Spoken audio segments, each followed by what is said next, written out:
At an abandoned construction site in a remote village, a poor black girl accidentally rescues a man who has been kidnapped and brutally beaten. She risks everything to hide him in her late father's old hut, but her act of kindness sparks her family's fury. Her mother and sister throw her out of the house. Refusing to give up, she leads the stranger to the city, tending to his wounds and keeping him safe. What she doesn't know is that the man she saved is a wealthy tech CEO. And what happens next will change both of their lives forever. Before we dive into this emotional story, tell me, where are you watching from? And don't forget to subscribe so I can share the next part with you tomorrow. Harry Ward had always believed in control. It wasn't arrogance, at least, not in the way people usually mean it. It was the kind of calm, calculated confidence that came from knowing every detail in your life was planned, accounted for, and backed by more security than most people could imagine. As the CEO of one of the most influential tech firms in New York, Harry was the kind of man who didn't rush, didn't worry, and didn't fear. At 35, he had already sat on panels with governors, spoken at global forums, and been featured on the covers of business magazines. He wore custom-tailored suits, lived in a penthouse overlooking the created skyline, and was used to hearing words like brilliant, disciplined, and visionary thrown around his name in boardrooms and press conferences. And yet, on this quiet evening, something entirely unplanned was waiting for him. It was close to midnight when Harry decided to leave the charity gala. The event had gone well. Photographers had swarmed him at the entrance.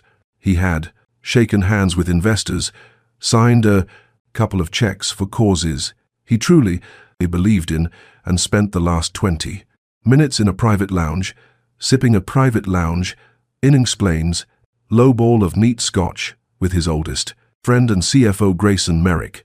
They had talked as always about company projections, a new cybersecurity contract, and Grayson had joked in that cool, polished way of his about Harry needing to get some rest for once. "Let the world spin a little without you tonight," he had said, smiling behind his glass. Harry had laughed, tapped him on the shoulder, and stepped out into the night. Normally, his driver would have been waiting outside, but tonight, Sam had taken leave to be with his sick mother. Harry didn't think twice about it. The drive home was only 20 minutes, and he welcomed the alone time.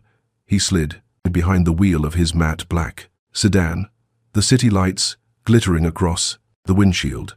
He tapped the screen on the dashboard, picked a playlist filled with mellow jazz, and eased into the lane. His fingers relaxed on the steering wheel. The roads were unusually quiet. Friday nights in the Upper District were like that, safe, smooth, predictably uneventful. Harry cracked the window to let in the crisp spring air. The city smelled of pine trees and fresh asphalt, a strange but comforting blend. He wasn't in a hurry, and the music matched his mood. Slow, deliberate, saxophone, notes that rolled like a river. For a moment, he let himself sink into the stillness. His phone buzzed.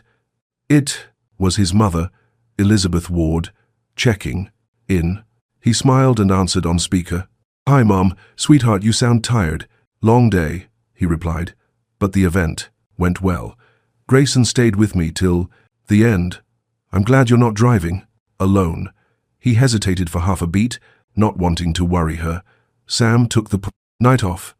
I'll be home soon." Elizabeth sighed on the other end. "Just be careful." "Okay, no calls while you're driving." "Yes, ma'am." They exchanged I love yous and the line went dead. Harry reached for his water bottle, placed it back in the holder, and turned into a long stretch of highway. There were no other cars. The street lamps passed overhead like measured heartbeats. He leaned back against the leather seat and allowed his mind to wander just a little. He thought about Grayson, about how they had built everything together, from scratch back when they were both just out of college with no money, just drive and ideas. Grayson had always been the quieter one, the strategist. Harry was the speaker, the front man. They balanced each other, or so he thought. He never saw the SUV coming. It appeared, out of nowhere, a dark blur that cut across the intersection and swerved directly in front of him. His reflexes kicked in. He slammed the brakes. The tires screeched and the seatbelt locked tight across his chest.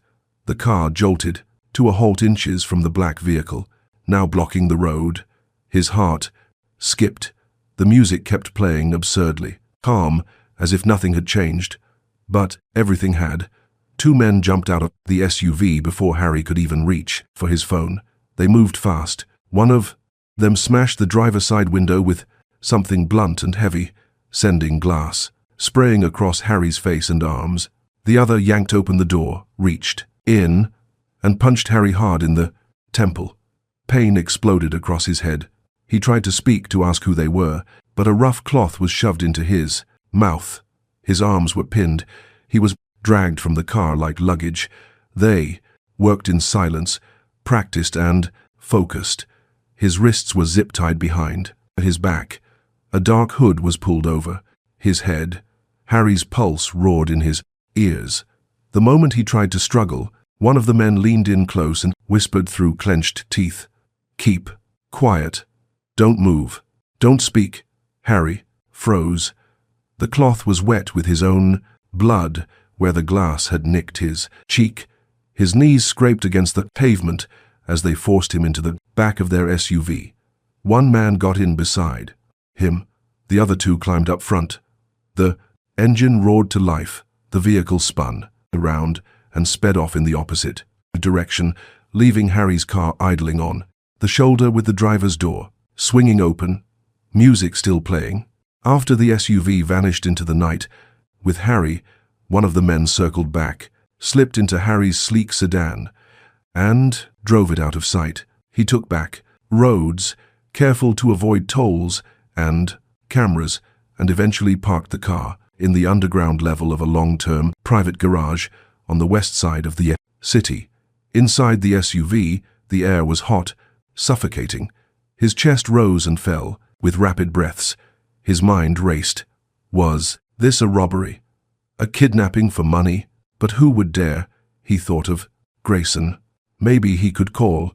Maybe he could, a voice beside him muttered. Even guys like you got soft spots. Let's see who bleeds for you. Harry's stomach turned. He didn't respond. He couldn't. The SUV kept moving. After several turns, and at least 20 minutes, the smooth hum of the highway faded. The tires crunched onto dirt, rocks, maybe gravel. Harry could no longer hear city sounds, no horns, no sirens, no life, only the low murmur of engines and the soft rustling of wind through trees. They were leaving the city. Another voice from the front seat this time said plainly, "Rich boys think the world doesn't touch them. That skin, that name, that money, they think it protects them. Tonight, we're going to show him different." Harry heard every word. He swallowed hard, the cloth in his place, mouth now damp with spit, and the metallic taste of fear. He felt the tight plastic burning into his wrists. His knees hurt. His pride hurt more. This wasn't supposed to happen. Not to at him. He tried to track time, to measure distance, but without sight or sound. As markers, the world inside the hood became a prison of noise and motion. He started breathing in patterns, trying to daughter, slow his heartbeat. He thought of his mother, of Grayson, of Sam, of how stupid he was to drive himself tonight, of how fragile everything suddenly felt. Finally, the SUV slowed. The brakes groaned. The door beside him swung open. Rough hands grabbed him again. They pulled him out of the vehicle feet first, and he stumbled onto uneven ground. Dirt, weeds, something soft, like moss or straw. A breeze hit his face. It smelled of smoke and mud. "Move," one of them snapped. He felt the cold end of a gun jabbed into his side. They dragged him forward. A door creaked open. The floor changed texture, concrete stone. It felt, unfinished. A draft blew through. No lights, no noise, just the sound of their footsteps and his ragged breathing. They sat him down, yanked the hood off. Harry blinked into the dim, dust-covered space. A building half-built or abandoned. No windows, no doors, just shadows and broken blocks. He tried to speak, but the cloth gag still muffled him. One of the men pulled it out. Roughly. Harry gasped. His voice was lay. The tallest man leaned in, crouched to Harry's eye level, and stared at him for a long, long second. "We want to know," he said slowly, "if anybody out there loves you enough to pay for you." Then he stood up, turned around, and walked away. Harry's heart pounded, his legs ached, his mind screamed. This wasn't random. This wasn't just about money. Something felt wrong, too wrong, and deep in the pit of his stomach, a single sickening thought surfaced, one he didn't want to believe. Someone sent them. But who? The question echoed in his chest as the door slammed shut, leaving him alone in the dark. Harry didn't know how long he had been unconscious. Time had stopped, existing the moment the hood went over. His head and the SUV rolled into the dirt. His body ached in places he didn't even know could ache. His wrists were still tightly zip-tied behind his back, the plastic biting into his skin, swollen from struggling.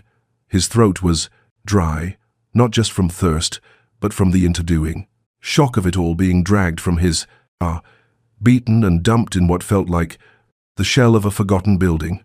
When his eyes adjusted to the faint light, leaking through a hole in the roof, all as he could see were crumbling bricks, pieces of metal rods, and piles of dry leaves blown in by the wind. There were no windows, just gaping holes in concrete. The smell was moldy and old, like rain had once soaked everything and left it to rot. He tried to sit up, but his back screamed in protest. His head throbbed from the punch earlier. Still, somewhere in the mess of panic and confusion, Harry clung to a single thought. This had to be about money. No one in their right mind would kidnap someone like him for any other reason. Ransom was bad but solvable. Money could fix this. He just had to stay calm and do what they asked. As long as he stayed alive, he had options. Footsteps approached, heavy ones, not rushed, not anxious, controlled. That detail stuck with Harry. These men weren't amateurs. One of them entered, ducking slightly under the broken doorway. He wore black from head to toe, including gloves, and moved with confidence. He knelt beside Harry, holding a phone. "You get one, call," the man said. His voice was deep, flat, and uninterested, like a mechanic explaining a broken part. "Pick someone who will bring money. Quick." Harry blinked. His lips were cracked. "No." "Police," the man added, seeing the hesitation. "We'll know." Harry nodded, weakly. His heart started racing, but his thoughts remained clear. He couldn't call his parents. Chief Titus Ward and Elizabeth Ward were in their late 60s now. His mother had heart issues. His father was a retired diplomat. Neither of them would be able to handle this. He couldn't risk them panicking or, worse, doing something rash. That left only one person. "Grayson," he said, barely above a song whisper. "Call Grayson Merrick. He's my CFO, my best friend." The man didn't react. He unlocked the phone, turned on speaker, and handed it over. Harry's fingers trembled as he dialed the number from memory. Each ring felt like it echoed across the room. The cold concrete beneath him somehow grew colder. Then Grayson picked up. "Harry?" His voice was sharp, alert. "Where the hell are you? I've been trying to reach you." Harry tried to speak steadily, but emotion choked his voice. "Grayson, I've been taken. I don't know where I am. I need your help. Please don't tell anyone. Yet. Don't panic, my parents. Just help me." Grayson's pause was brief. Jesus, Harry, he muttered. What are you talking about? Who are you safe? Are you hurt? I'm okay, Harry lied. You want money? They gave me this one call. I chose you. Grayson's breath came. Through the speaker, tight and controlled. All right, I need more details. Do they have a number? Did they say? How much? Harry looked at the man in B. Black? Talk to him, he said. The man took the phone. We have your friend. He stays alive as long as we get what we worried to want. Don't call the cops. We'll be in touch. Then he ended the call. The silence that followed was dense, as if the air itself had thickened. The man tossed the phone into the corner of the room and stood up. He looked down at Harry with an unreadable expression and said, Hope your friend loves you, rich boy, because your life just became his responsibility. Then he walked out, the door creaking closed behind him. Harry sat motionless. The pain in his body was nothing compared to what was building in his chest. It wasn't just fear, it was something deeper, uncertainty. For the first time in his life, Harry had no control. He wasn't behind a desk, didn't have lawyers, didn't have options lined up in neat folders. All he had was hope, and that hope now rested on someone else. He leaned back against the wall, closed his eyes, and took slow, shallow breaths. His mind drifted to every memory he had of Grayson. College days, the late nights coding their first product, the shared apartment with mismatched furniture and dreams bigger than their living room. Grayson had been there through it all. Quiet, loyal, sharp as hell. If there was one person he trusted without question, it was him. That thought was the only thing keeping him steady. That, and the fact that Grayson now knew where he was. He would move heaven and earth. He had to. But at that exact moment, miles away, in a luxury high-rise in Manhattan, Grayson Merrick sat alone in his glass-walled office, staring at the city below. The call had ended less than a minute ago. His phone lay face down on the desk, beside a half-empty glass of bourbon. He didn't look panicked. In fact, he looked calm, almost too calm. He picked up the glass and swirled the liquid inside, watching the amber light catch the edges. Then he smiled. Not a big smile, just a slow, quiet curve of the lips that didn't reach his eyes. He took a sip, set the glass down, and pulled out a second phone. It was older, untraceable, something he kept locked in a drawer for years just in case. He dialed a number. It rang once. Yeah, came a voice on the other end. He made the call. Grayson said, Keep him alive, for now. I'll transfer the first drop by morning. The man didn't respond with, how like, thanks or instruction, just a quiet, understood, and the line went dead. Grayson placed the phone back in the re-thousand drawer, closed it slowly, and leaned back in his chair. The office was silent, the kind of silence that made ticking clocks feel too loud, but there were no clocks here, no ticking, just a man alone, surrounded by everything he put a day and ever wanted, and a growing satisfaction that the plan was working. He looked out the window at the city lights, and for the first time in years, he didn't feel like he was standing in someone else's shadow. Back in the abandoned structure, Harry didn't know any of this. All he knew was the ache in his ribs, the sting in his wrists, and the quiet hope that someone he trusted was working to save to him. But that hope was misplaced. The man he thought of as a brother had just locked the first door in a series of cages designed to break him piece by piece. And still Harry whispered to himself, Grayson will find me. He didn't know he had already been found. He had just been delivered. Under the pale morning sun of Elon, the world moved slowly. There were no high-rises here, no rush-hour sirens or morning stock tickers, just the low murmur of voices from the market, the distant crows, and the crackle of firewood from roadside vendors setting up for the day. Amina Ribe walked down the dusty path with her usual quiet purpose, a small bag of corn balanced on her left hip, her right hand clutching the corner of her wrapper to avoid tripping over the uneven earth. Her slippers were thin, nearly broken, and the hem of her faded skirt held the color of many seasons. She had chosen a new spot this morning, closer to the bush path, where a few motorbikes passed by, and the occasional car from a neighboring village might bade slow for a quick snack. She hoped it would help her sell more, but deep down, she knew hope didn't sell corn. Amina didn't complain. She didn't cry. Not anymore. She had done enough of that when her father died. When her sister stopped pretending to hide the men she brought home, when her mother started calling her useless in front of strangers. Amina believed in work, in quiet dignity, and in the small acts of goodness that no one else saw. Her father used to say that strength was in doing the right thing, even when nobody clapped for you. She had never forgotten, and that, by the time she reached the clearing near the abandoned structure at the edge of the village, the fire in her clay stove had started to burn evenly. She crouched down, placing the corn carefully over the rack, listening to the first crackling sounds. A soft wind brushed past her ear, carrying with it a sound that didn't belong, something faint, distant, not quite human at first. She paused, tilted her head. It came again. Help, please. She straightened up slowly. Her heart skipped. She glanced around. The road was empty. The market was too far for Grizit. Voices to carry.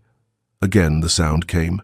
It was not loud, but it was filled with the kind of desperation that made her stomach tighten. Amina wiped her hands on her wrapper, grabbed her corn knife, and moved toward the abandoned house. She didn't run. Her steps were cautious, silent, every footfall measured. The building had been empty since she was a child, a place kids dared each other to enter on moonless nights. Now, as she approached the open doorway, the sun filtered through cracks in the wall and danced across the broken floor. She stepped inside. The smell hit her first: dampness, blood, sweat, and fear. Then, as she saw him, a man lay slumped against the far wall, barely conscious. His shirt was torn. Blood smeared across his cheek, his wrists raw from zip ties that had been half cut but not freed. His skin was pale, face gaunt, jaw tight. His lips moved slightly, but no sound came. This time, for a second, Amina froze. Her breath caught. He was white. That alone was unusual here. A white man in a lunway in this place, tied up like an animal. It made no sense. But she didn't stay frozen.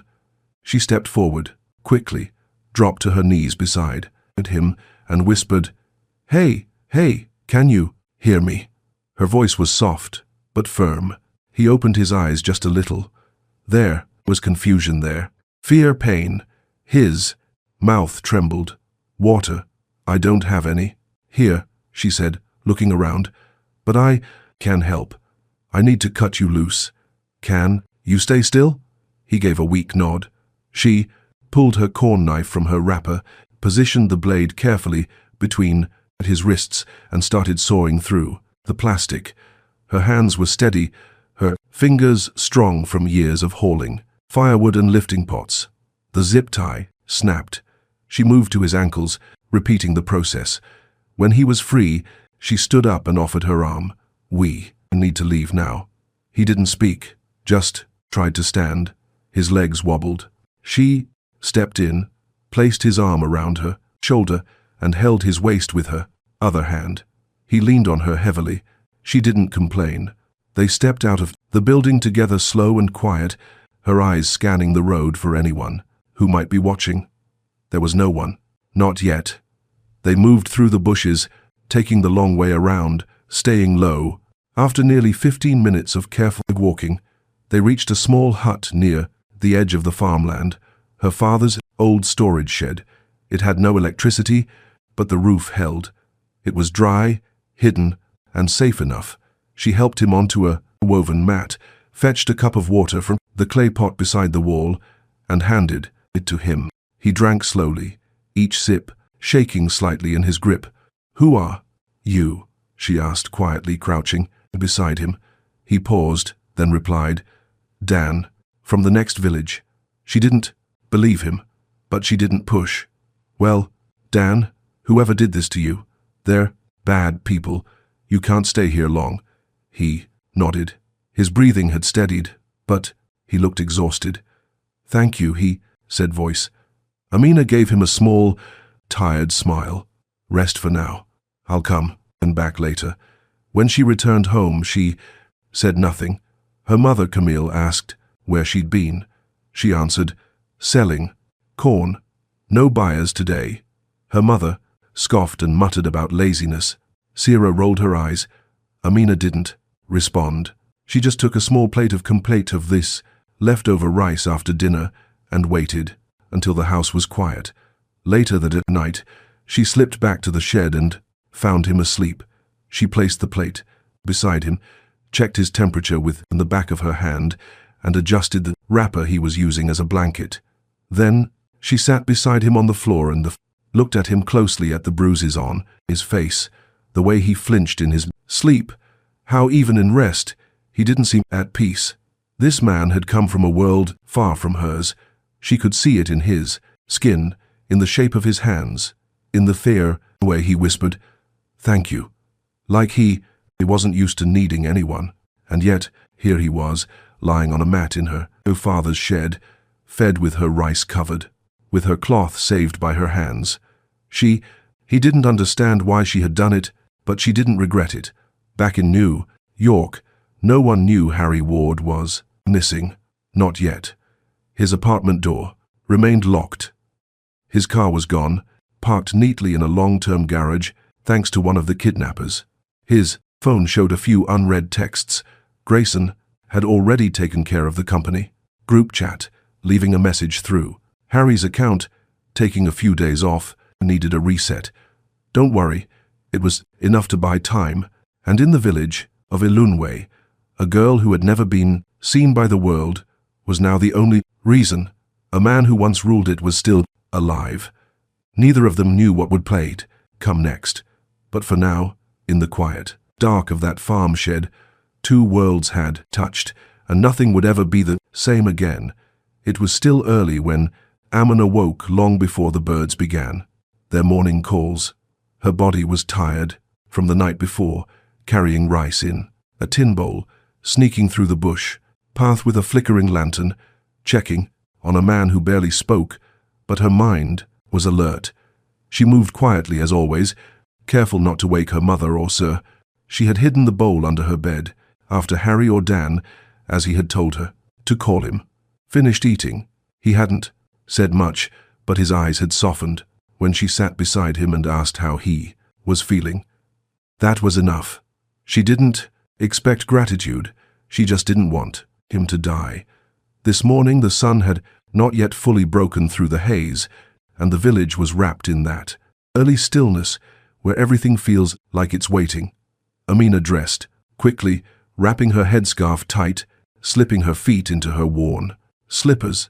She grabbed the bag with 2 boiled corns wrapped in cloth, some water in a plastic bottle, and made her way out. She moved with intention, avoiding the front door. She knew her mother had a sharp ear for morning sounds. The shed wasn't far, just a few minutes along the side of the cassava plot. The air smelled of dew and smoke. She had walked this path so many times before, but never with the weight she carried now. When she reached the shed, she tapped gently on the wooden plank and waited. No sound came from inside. She pushed the door open and stepped in. Harry was sitting up, leaning against the wall. He looked better, less pale, more focused. His eyes met hers, and he gave a small nod. "You're up early," she said, setting the food down beside him. "I didn't sleep much," he replied, voice low and growly. "Didn't want to drift too far." Amina handed him the corn and water. He took them, nodded again, and chewed slowly. "I'll need to find somewhere else for you soon, she said. If they know I'm hiding someone, Harry nodded. I understand. I won't stay long. She looked at him carefully. You still won't tell me your real name? His eyes lingered on hers for a moment, then drifted away. Not yet. Amina didn't press. She didn't need answers. She just needed to know he wasn't dangerous. Her instinct told her he wasn't, but as fate would have it, someone else had followed her that morning. Syra had woken to the faint creak of the back gate and the hush of steps on dry earth. She had always suspected Amina was hiding something. Her younger sister had been acting strange for days, distracted, defensive, slipping out of the house with bowls of food, but returning with nothing in hand. Sarah wasn't concerned. Out of love. She was curious and a little bitter. The only thing worse than being called cheap by your mother every problems night was watching your younger sister walk around like she was better, too holy, to hustle, too proud to wear makeup or flirt with rich men at the market. So, this morning she followed. She waited a few minutes after Amina left, threw on a wrapper, slipped her feet into slippers, and moved quietly through the side path. She didn't need to walk far. When she got close to the shed, she stopped and peeked through the crack between the blaze wooden panels, and what she saw made her blood boil, not from concern, but from triumph. There he was, a white man, sitting up, eating Amina's food. Shira pushed the door open without knocking. The wooden plank creaked loudly. Amina spun around in shock. Harry tensed, halfway through a bite. What the hell is this?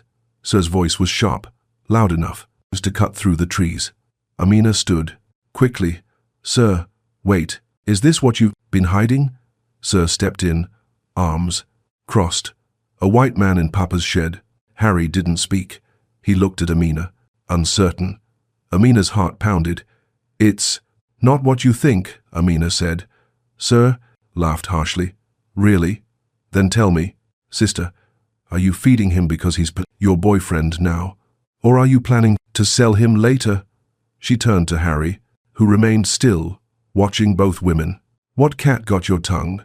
You let this a little saint rescue you, and now you're mute? Amina stepped forward. Stop, please. I should call Mama, Sarah said. Let's see what she thinks of her holy daughter hiding a man in secret. Sarah, he was tied up, dying. I found him near the old road. I couldn't just leave him. Sir rolled her eyes. So, you brought him here into our father's shed, gave him food, water, and who knows what else. You think this is charity? This is stupidity. Amina's voice cracked. He needed help. And what about us? Do we not need help? Sir snapped. Mama cries every night about money. I bring it. You bring corn and shame. The words cut deeper than intended. Harry looked down. Amina stepped back. I'll tell her, Sira said, turning on her heel. Please don't, Amina whispered, but it was too late. Within 10 minutes, Camille was there, stomping across the grass with fire in her eyes. She burst into the shed, her voice trembling with rage. What am I hearing? Amina, is this true? She looked at the man, then back at her daughter. You brought a man here, a grown man. You lied to me under my roof. He was dying. Amina said, her voice barely steady. I found him. He was tied up like a dog, and you untied him and made him your guest. Camille's nostrils flared. This is what your father died for. So you could bring strangers into our land. Harry tried to speak. Ma'am, I don't. Talk to me, she snapped, not looking at him. You don't belong here. Amina stood, firm. He's done nothing wrong. I saved his life, and in return, you spit on mine. Camille shouted, You want to feed this man? Then go live with him. Get out, both of you, now. Amina's breath caught in her throat. She looked at Harry, who looked lost, then back at her. Mother, I mean it, Camille said. Take your white ghost and go. For a long second, no one moved.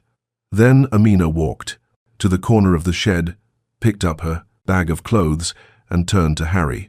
"Come," she said. Harry hesitated, but then slowly stood. He followed her out. They walked past Sira, who stood, smirking with her arms crossed, past the compound gate, past the cassava field, and into the path that led back to the road. Amina didn't cry. She didn't speak, but something inside her had changed, and Harry, for the first time, since this began, saw not just the woman who saved him, but the woman who had just lost everything to protect someone she barely knew. And that realization would stay with him far longer than any bruise. The road was quiet that evening, but Amina's heart was not. After being thrown out of her home with Harry, she had led him to a nearby cluster of old storage huts behind the village's abandoned schoolyard. It was the only place far enough from wandering eyes and distant enough to keep their filant presence unnoticed for now. Harry's strength was slowly returning. He was eating more, sleeping better. His bruises had faded slightly, but the confusion in his eyes remained. He often stared into the fire. Amina lit for warmth, his hands clasped tightly as if holding on to something unseen. Amina noticed, but she didn't pry. She believed in giving people time, space to breathe, space to trust. That night, as the wind brushed through the dry grass, Amina returned from fetching water and paused near the hut. Voices, she ducked, low, moving silently toward the trees near the rear. Her breath caught when she saw them, the same men, the ones who had tied Harry up. They stood near the bushes, smoking, pacing, talking low. She couldn't hear at all, but then a name cut through the air, clearly sharp as a knife. Grayson Merrick said, "We find him by tomorrow or we're done." Amina froze. She pressed her hand to her chest, listening. Another man spoke. "He's not going to be happy. We told him we had the guy locked up. Grayson Merrick doesn't care. He just wants the money. Said the guy was worth more dead than alive anyway." The men laughed, cold and careless. Amina backed away slowly, careful not to snap a twig. Her heart thundered in her ears. When she reached the hut, Harry looked up immediately. "What is it?" he asked. She locked the door, dropped the water, and knelt in front of him. "They're back, not far. I heard them talking." Harry straightened. "Did they see, but they mentioned a name. I think it means something to you." Harry narrowed his eyes. "What name?" Amina hesitated, then spoke clearly. "Grayson Merrick." Silence. A long, painful silence. Harry blinked slowly. "Say that again." "They said Grayson Merrick wants them to find you. That he doesn't care what happens next. Just that he gets the money." Harry stared at her, but his eyes weren't on her. They were far away, seeing something only he could see. He shook his head slowly, barely breathing. "No," he whispered. "Not him." "Who is he?" Amina asked softly. Harry sat back. The air knocked from his lungs like he had been punched. "Grayson Merrick. He's not just anyone. He's my best friend, my business partner. We went to school together. He was at my house last week." He stood up suddenly, pacing in the tiny room, hands in his hair. "This doesn't make sense. He knows my family. My father trusts him. He handles legal, accounts for the company. I helped him. He'll build everything he has." Amina said nothing. She watched as the pieces fell apart in his eyes. "We traveled together. I covered for him when he couldn't make board meetings. He said I was like a brother to him." He turned to Amina, eyes wide, voice broken. "Why would he do this? To me?" Amina's voice was quiet but steady. "Maybe because you trusted him too much. Maybe because men like him don't see people like you as human. Just his steps." Harry sat down, his shoulders heavy.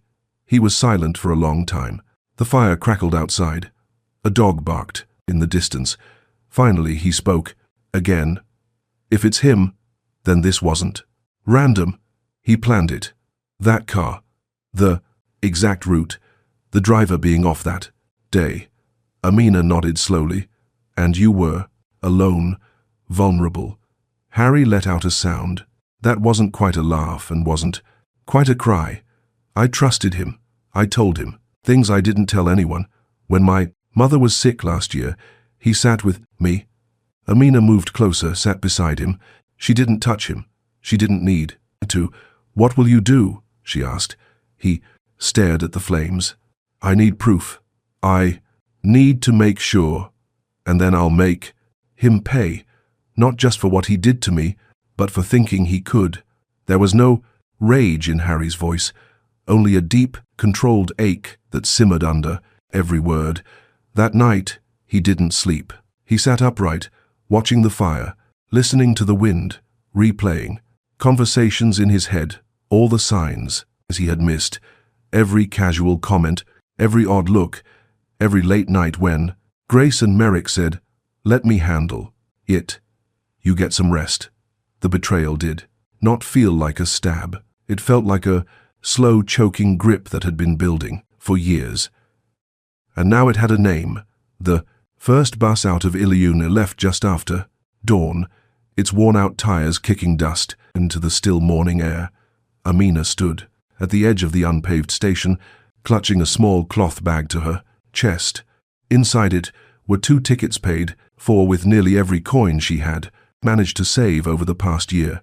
Her hands trembled slightly, not from fear, but from the weight of the decision she had made. Behind her, the village lay, quiet, unaware that the girl they had, dismissed as a burden, was about to disappear into the unknown, with a man they would never dare to shelter. Harry sat inside the last row of the bus, his body still weak, his movement sluggish. He leaned against the window with a woolen cap pulled low over his forehead and an oversized jacket hiding most of his frame. His eyes, though dulled from his exhaustion, flicked toward Amina as she boarded. She didn't say anything at first. She just took the seat beside him and placed her bag between them. When the bus jolted forward, Harry turned to her slowly. "Are you sure about this?" he asked, his voice barely more than a rasp. Amina looked straight ahead, watching the red dirt path stretch into fields and hills. "If we stay here, they will find you. If we go, maybe we still have a chance." He tried to offer a nod, but winced, the pain still fresh in his ribs. For a few moments, silence filled, and the space between them, comfortable yet heavy. Amina reached into her bag and pulled out a bottle of water, holding it out without turning. He took it with trembling fingers. Their hands brushed for the first time that morning, and something quiet passed between them. Not affection, not yet, but a recognition. 2 people pushed to the edge, leaning on each other to not fall. Outside the laving bus, the scenery changed slowly. The lush greens gave way to dry plains. Farmers walked with baskets on their heads. Children played in brown puddles. Every so often, a passenger would glance back at the strange pair in the back row. Amina noticed. So did Harry. And, even though nothing was said, their eyes carried the kind of judgment that was unmistakable. He was white. She was black. He looked broken. She looked determined. It didn't fit the picture the world was used to. One woman muttered just loud enough for them to hear. "These girls today, they'll do anything for a man." Amina ignored it. Harry flinched. "Why don't you let me pay?" "You back?" Harry whispered. Amina turned. To him, her voice low but firm. "This isn't a transaction. I'm helping you because it's right, not because I want your money." Harry looked away ashamed. He wasn't used to this. In his world, nothing came without a contract, an invoice, or a camera flash. But this girl had risked everything, her safety, her home, her future, for someone she didn't even know, and she had done it, without asking for anything in return. As the bus rumbled on, Harry began to drift in and out of sleep. Amina stayed, awake. Every bump in the road, every loud conversation from other passengers made her more alert. She knew they were still not safe. Those men could be looking. She didn't know if they had pictures of them or if they were watching the bus routes. All she knew was that she had to get him to the city, to people who could protect him, to his world, whatever that was. Hours passed. At a small roadside stop, they got down for food. Amina bought a bowl of rice and some fried plantain, counting every coin carefully. Harry stood beside her, his head lowered still, trying to avoid attention. When they sat to eat, she noticed him watching her hands. "You cook?" he asked suddenly. She shrugged. "I roast corn. That's cooking, sort of." He chuckled, a soft, dry sound that faded as quickly. Then he grew serious. "You're really strong. I mean it. Stronger than most people I know." Amina didn't smile. She just kept eating. "Strong doesn't mean unbreakable." Harry looked down. He understood that now. She wasn't trying to impress him. She wasn't playing the role of a savior. She was simply surviving and choosing to drag him along with her even when it would have been easier to leave him behind. When they finally reached the outskirts of the city, it was dusk. The sky had turned a solace. Soft, orange and tall buildings began to pierce the horizon. Harry's posture changed. He sat straighter, his eyes sharpened. This was familiar ground. But Amina noticed something else: hesitation. He wasn't the same man who had left the same city. Something in him had shifted. They got off the bus and walked for a while, until they found a small guest house. It wasn't luxurious, but it was safe enough for the night. Amina paid the fee, and the old woman behind the desk gave her a skeptical look before handing over the problem's keys. As they entered the small room, Harry sat on the edge of the bed, staring at his shoes. I've never had to depend on anyone like this," he said quietly. Amina sat on the chair near the door, folding her arms. "That's not a bad thing. It means you're learning something." "What do you think I'm learning?" he asked. She paused. "Humility, humanity, maybe even love." The word hung in the air. She didn't mean romantic love. Not yet. But a kind of love that went deeper.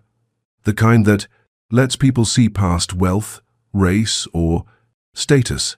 The kind Harry had never needed to feel before until now.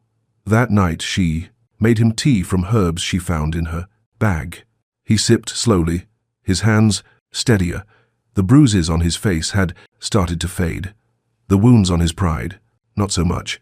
But when she stood to leave the room and sleep on the floor in the hallway, he reached out instinctively.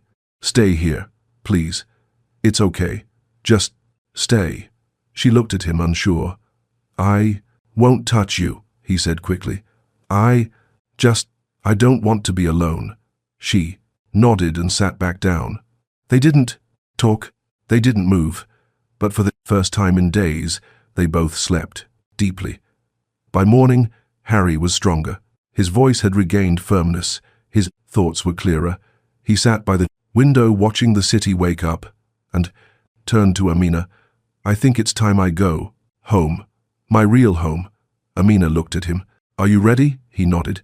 "Because of you." And just like that, the man who had been beaten, tied, and left for dead was ready to reclaim his life. Not as a billionaire, but as a man who had, inflined in the past of Matty.Leaf, finally learned what it meant to be human. The city looked different now, not because the buildings had changed or the streets were unfamiliar, but because Harry Ward had returned as someone else. The man who had once commanded boardrooms and private jets was now walking through the front doors of the Brand Metropolitan Police Department with nothing but his voice and the truth. Amina Raibe walked quietly beside him, her eyes steady, her presence calm. She held no papers, no proof, just her memory, and the name she overheard in the shadows of the bush. Grayson Merrick, Harry, had called ahead, requesting to speak directly to the lead investigator on violent crimes. The officer, A man in his 50s named Detective Harron Ross met them in the waiting room. He looked skeptical when he saw Amina, then shifted his eyes to Harry. "You said you're Harry Ward." "The Harry Ward." Harry nodded. "Yes, sir. I've been missing for over a week. I was kidnapped. I was held in a village 200 meters away. This woman saved my life." Ross blinked and leaned forward. "Start from the beginning." The statement took over an hour. Harry recounted every detail: being blocked on the road, dragged out of his car, slapped, tied up, and stripped of his ease, and so belongings. He described the uncompleted building, the voices, the pain. Then he stepped back and let Amina speak.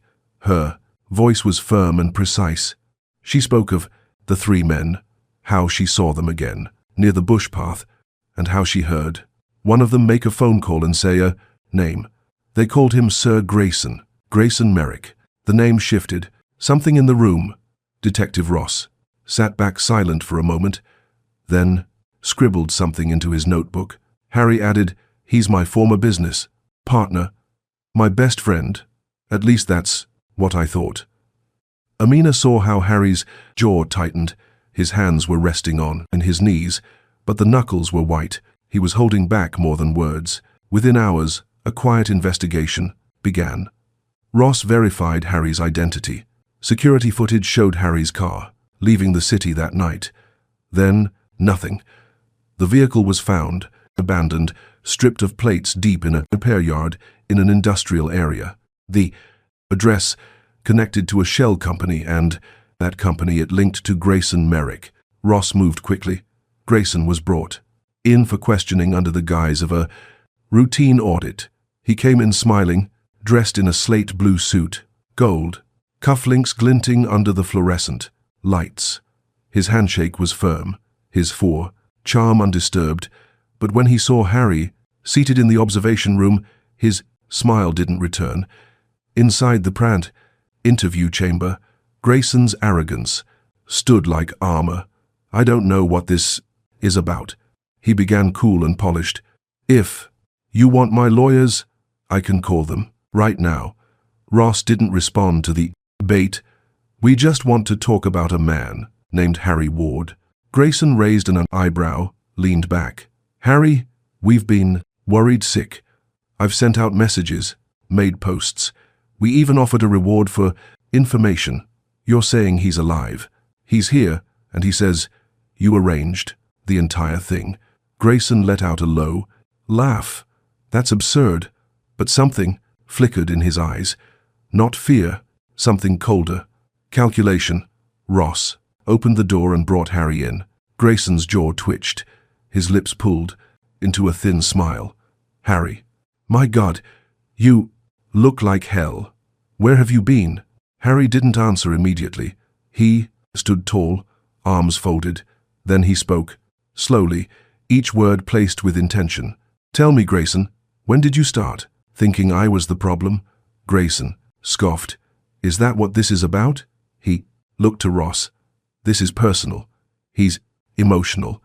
I'm not going to be accused without evidence." Harry stepped forward. "You hired those men. You paid them through one of your dummy corporations. They called you Sir Grayson. You wanted me dead. You thought no one would come looking because you knew I was alone." That night, there was silence. Grayson's eyes narrowed. "You're putting your faith in her, that girl from the bush. You're believing her over me." Harry's voice was level. "I'm believing the person who risked her life to save mine. You couldn't even look me in the eye when I walked in. And then it came." Grayson snapped, leaning forward, voice low and bitter. "You let some poor black girl drag you back here, and now you think you owe her something, after all I've done for you." Detective Ross stood, slowly. "That'll be all, Mr. Merrick." The room froze. Grayson had said too much. The tape was rolling and his words had sunk like nails into the record. Later that day, charges were filed. Conspiracy to kidnap, attempted murder, racketeering, and hate crimes. As the officers led Grayson away, Harry watched, through the glass. He didn't feel triumphant. He felt hollow. Justice was necessary, but justice also exposed everything ugly, hiding behind years of smiles and partnership. Amina stood beside him in the hallway. She didn't say much. Her presence alone was enough. Finally, Harry turned to her. He looked at me in the eye every day for 10 years and lied. Amina met his gaze. Now he can't lie anymore. Outside the station, the sky was starting to dim. Harry breathed in slowly. For the first time in days, and he didn't feel hunted. For the first time in his life, he knew what it meant to be protected, not by security, not by contracts, but by someone who simply chose to care. He turned to Amina again. Let's go home.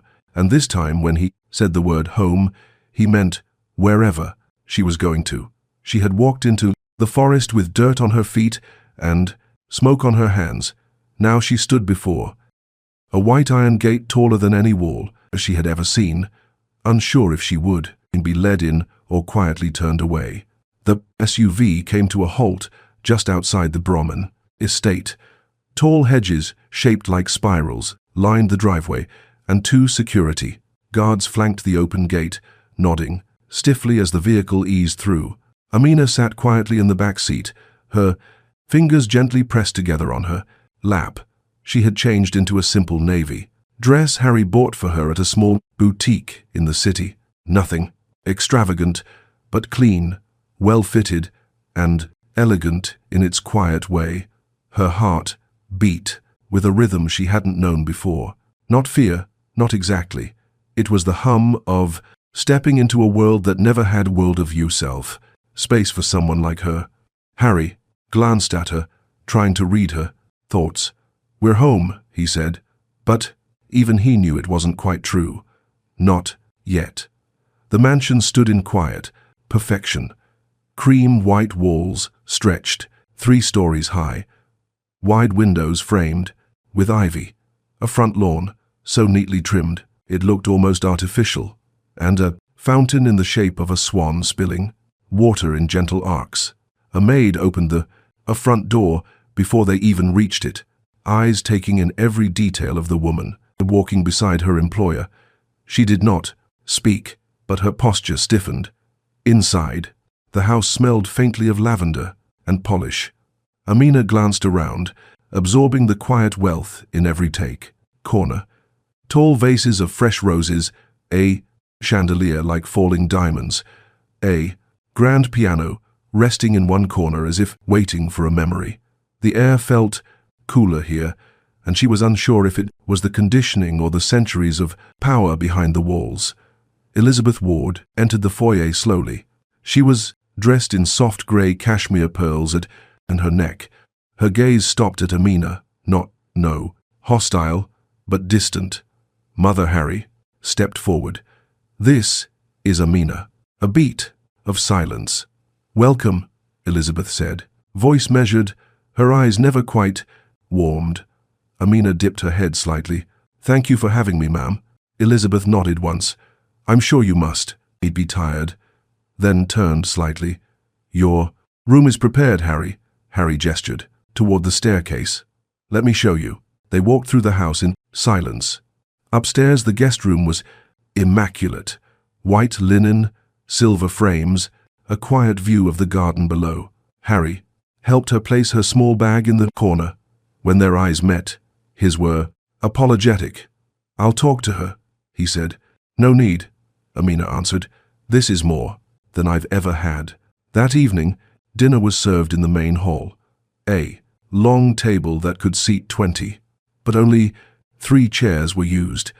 Elizabeth sat at the head, Harry and Amina on either side. A housekeeper brought the dishes: grilled salmon, asparagus, buttered rice, wine. Amina thanked the woman with a warm smile. The woman blinked, unsure how to respond. Conversation was minimal. Elizabeth asked polite questions. Where are you from, Amina?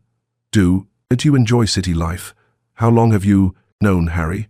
The tone wasn't cruel, but It carried a clinical edge, as if checking credentials.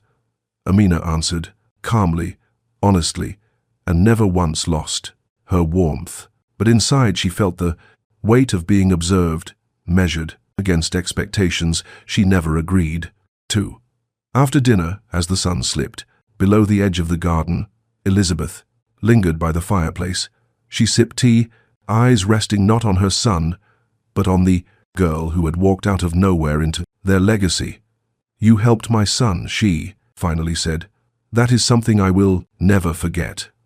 Amina looked up from her chair, her hands folded in her lap. "I didn't do it for something in return. I believe you," Elizabeth said. "That's why I find it harder to understand."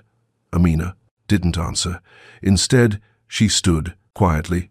"May I help clear the dishes?" The question was so unexpected that the housekeeper passing by stopped in her tracks. Elizabeth's lips parted slightly, but she said nothing. That night, in the quiet of her room, Amina stood by the window, looking at the city skyline from the distance.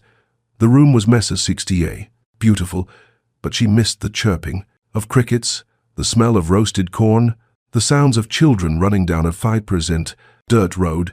A part of her knew she could never go back. Another part wondered if she truly belonged here either. Harry knocked gently before stepping in. "How are you holding up?" Amina turned to him. "Your mother's trying. I can feel it, but I don't think she's ready yet." "She's not," Harry admitted, "but I see the way. She watches you. She's learning." Amina nodded slowly. "So am I." They stood in the silence for a moment. "She asked me earlier if I was ashamed," Amina said quietly. Harry blinked. "Ashamed of what? Of where I come from? Of who I am? Of the fact that I had to run through a bush with a stranger's blood on my hands?" Harry's face tightened. He took a breath. "And what did you say?" "I said no. Because it's that girl, the one with smoke on her fingers and cracked sandals, who saved your life. Not this girl in a city dress." He stepped forward gently, took her hand, and I thank God for her every day. Downstairs, Elizabeth Ward stood alone in the study, holding an old photograph. Harry as a boy, Grayson beside him. She thought of the betrayal, of the quiet, invisible ways she too had failed to see clearly. Her fingers trembled slightly as she set the frame down. Outside, the wind stirred the garden. For the first time in years, one of the glass panels on the mansion's front door was left slightly open, and the air that came through wasn't cold. It was early morning when the SUV rolled slowly down the narrow, dusty path leading into Elon Village. The wind carried the scent of red earth and distant smoke. Birds scattered from low tree branches as the tires cracked the long silence of a town that barely woke before the sun did. Amina sat upright in the back seat, her fingers tightly gripping a small cloth bag on her lap. Her eyes flicked between the road ahead and the blurred memories she had left behind in this place. Just a few months ago, she had walked these roads, barefoot, her dignity scraped by shame and rejection. Today, she returned not with revenge, but with a truth bigger than bitterness. Harry, seated beside her, glanced at her face, sensing the tension in her jaw and the hesitation in Vidridge. The breaths. He reached for her hand and gently placed his over it. His voice was calm but sure. "You don't owe them anything, Amina. But whatever you want to say, whatever you need to do, I'll be right beside you." Amina offered a faint nod. She hadn't planned to cry, but there was something about those words that unraveled the part of her that still sought permission to feel worthy. As the car pulled into the compound where she once lived, a figure stood up from a wooden bench outside the hut. Camille, her mother, squinted toward the road. She shielded her eyes with one seven-run hand, adjusting her wrapper with the other. From the shadows of the doorway, Syrah slowly stepped out, her belly round, and her pace slow. When the vehicle door opened and Amina stepped out, both women froze. Amina's dress was simple, but the Dyson elegance was unmistakable. Her hair was neatly braided, her skin clean and glowing, and she moved with a quiet self-assurance that neither of them had ever seen in her before. Then came Harry, tall, composed, dressed in a light suit, with his sleeves casually rolled. His skin tone, his posture, the way he held Amina's hand, all of it said something her family hadn't expected. It was a statement of choice, of love and of alliance. And it shook them. Camille's Steen, mouth opened, then closed again. Cher blinked twice, then whispered, "Is that him?" The man she was hiding. Harry nodded first. "Good morning," he said, gently, then waited. Amina stepped forward, not to boast, not to confront, but to anchor herself. "Mama," she began, voice steady but soft. "You asked me to leave because I helped a day, man. You said there was no place here for a girl who made choices you didn't agree with." She paused. Her eyes did not waver. "I'm not here to prove you wrong. I'm here because you're still my mother, and no matter what happened, I didn't forget that." Camille stared at her daughter, words tangled in her throat. She looked down at her own worn slippers, as if the dust under her feet suddenly had meaning. For a moment, the silence between them felt heavier than judgment. From the back of the SUV, Harry retrieved 2 large bags, followed by the driver bringing out rice, cooking, oil, dried fish, and other supplies. Amina stepped back and gestured toward them. "These are for you and sir. I don't know if it will fix anything, but I hope it helps."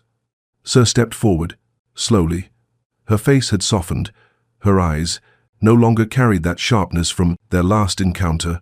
"Why would you still care, Amina, after the way we treated you?" Amina smiled, not with pride, but with peace. "Because someone cared for me when I had nothing.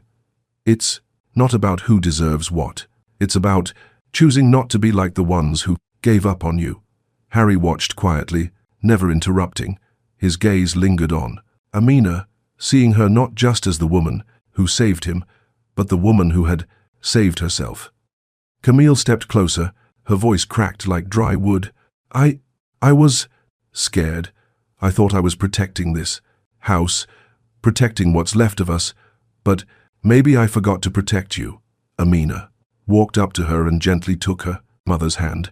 It was dry and thin veins, etched like old stories. No more words were needed, no speeches, no lectures, just a mother and a daughter, one, acknowledging the other's return, not as a failure, but as someone who chose dignity. Behind them, Sierra wiped her face. Her pregnancy had made her slower, but it had also made her quieter. She stepped to the side and looked at Amina. "They left me," she whispered. "None of them stayed. You were right. You were always right." Amina nodded slowly. "It's never too late to start again." After they had helped unload the supplies and said their goodbyes, Harry and Amina stepped back into the vehicle. As the car pulled away, she glanced out the window one last time. Her village did not look smaller, but she had grown, larger than the pain it once held her. Harry leaned slightly toward her. That was more powerful than anything I've seen in a boardroom. She smiled, then looked down at his hand, gently, resting on hers. "Forgiveness doesn't erase the past, but it does open the future." The SUV rolled on the dust behind them, rising like pages turned in. An old book. They didn't need to talk more. They had said everything that mattered, and now the road ahead was theirs. The sky above the estate was brushed with hues of lavender and gold as the sun began to dip behind the trees, casting long shadows across the manicured lawn. The garden was quiet yet alive with the rustle of leaves and the soft whisper of evening air. Birds chirped low as if they too were waiting for something important to happen. Harry Ward stood on the balcony, his gaze following the curves of the garden path. Below, his heart was steady but full. The man who had once sat bloodied and broken in a rotting shed now wore a presented, simple collared shirt, clean jeans, and a soft, hesitant smile. He held a small, velvet box in his pocket, and in his chest, a hope bigger than any business, a deal he had ever closed. Down below, Amina walked slowly across the grass. She had chosen a simple cotton dress, pale green, like the first buds of spring, and wore her hair in a soft bun at the nape of her neck. She looked up as she felt his eyes on her, and her smile reached him like sunlight. She still found it hard to believe this place was real, that this piece was hers, even for a moment. But today, she didn't question it. She simply let herself feel it. Harry took the stairs 2 at a time, 2 other, stepping out onto the garden just as Amina reached the stone bench under the green jacaranda tree. She turned as he approached. "You look like you've just seen something important," she said, softly. "I did," he replied, his voice quiet. "You?" He sat beside her, hands resting on his knees, heart pounding, like the first day he had heard her voice. They didn't speak for a moment. The silence was full, not empty. Then he turned to her. "There's something I need to say, something I've been holding back, because I didn't want it to be colored and by gratitude or timing or any of the chaos we've been through. But it's been in me for days, Amina. Weeks, maybe. And I can't hold it anymore." She looked at him, her breath caught. Harry, he reached into his pocket and pulled out the box, but he didn't open it yet. "The day you cut those ropes, you did more than save my life. You gave me a chance to see the world differently. You showed me that strength doesn't always come with money or power or titles. Sometimes it lives in a woman selling corn by the Brenta side of the road. Sometimes it lives in silence, in kindness, in sacrifice. I've met thousands of people in my life. No one has ever done what you did for me, not without wanting something in return." Amina's eyes began to well with tears. She looked down, unsure what to say. "I didn't save you for anything in return," she whispered. "I know," Harry said. "That's what makes it real. That's why it matters so much." He opened the box and inside was a simple gold ring. No diamonds, no flash, just something honest. "I don't know what you see when you look at me now," he said. "Maybe I'm still a man trying to fix himself. Maybe I'm still too tied to the world I came from. But I know what I see when I look at you. I see the woman who stood when everyone else walked away. I see the heart that didn't bend under pressure. I see the only person I've ever trusted this completely." He took her hand, his fingers trembling just a little.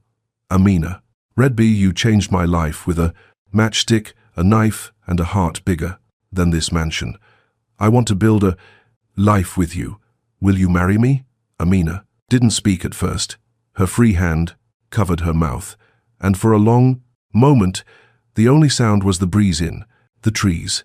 Then, in a voice soft and shaking, she said, I'm not sure I deserve this." Harry leaned closer.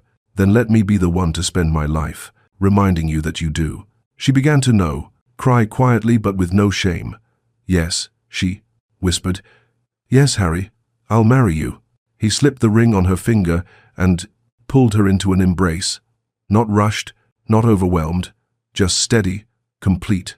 The sky dimmed around them, but their world felt lit from within.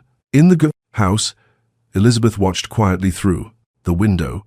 She had come to love Amina in her own way, though it had taken her longer than it should have.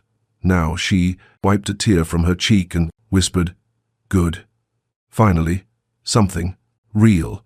The day ended not with fireworks or grand gestures, but with 2 people sitting hand in hand under a blooming tree, planting nothing, just breathing together.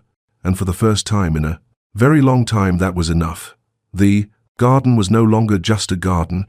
It had been transformed into something out of a dream. A palace without walls open to the golden sky, where every breeze carried the scent of jasmine and hope. The estate grounds, already elegant, had become an ethereal canvas of grace and splendor. Rows of tall crystal arches framed the aisle, each wrapped in delicate vines, and white orchids, with golden ribbons flowing gently in the metis. Wind. Amina stood at the threshold of this dream, her heart pounding, not out means of fear, but from the overwhelming beauty of it all. She wore a gown, designed exclusively for her, a masterpiece of ivory, satin, and French lace, hand-stitched with hundreds of tiny Swarovski crystals that shimmered like morning dew. The gown's train swept behind her like a river of light, and a veil, sheer and weightless, floated as she moved. On her head, a delicate silver tiara sat, not to proclaim royalty, but to honor the grace with which she had endured everything life had thrown at her. Her bare shoulders carried no jewelry, just confidence in history. Harry, standing at the altar, beneath an arch of white roses and trailing lights, felt breathless. He wore a midnight black tuxedo, tailored with exacting precision, the inside lining embroidered with their initials H and A stitched with silver thread. His hair was neatly combed, his expression was composed, but his eyes betrayed the classing storm of emotion inside. He had faced betrayal, humiliation, and pain.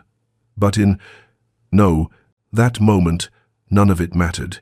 His bride was walking toward him, and time stood still. The guest leaders, artists, villagers, and city folk alike rose to their feet. Among them sat Elizabeth, ward in a cream-colored gown, her hands clasped, her eyes moist, and that was all she needed. Across the garden, in a quieter row, Camille sat humbled and near tears, clutching a handkerchief. Beside her was Sierra, gently rocking, her infant, her eyes never leaving her sister.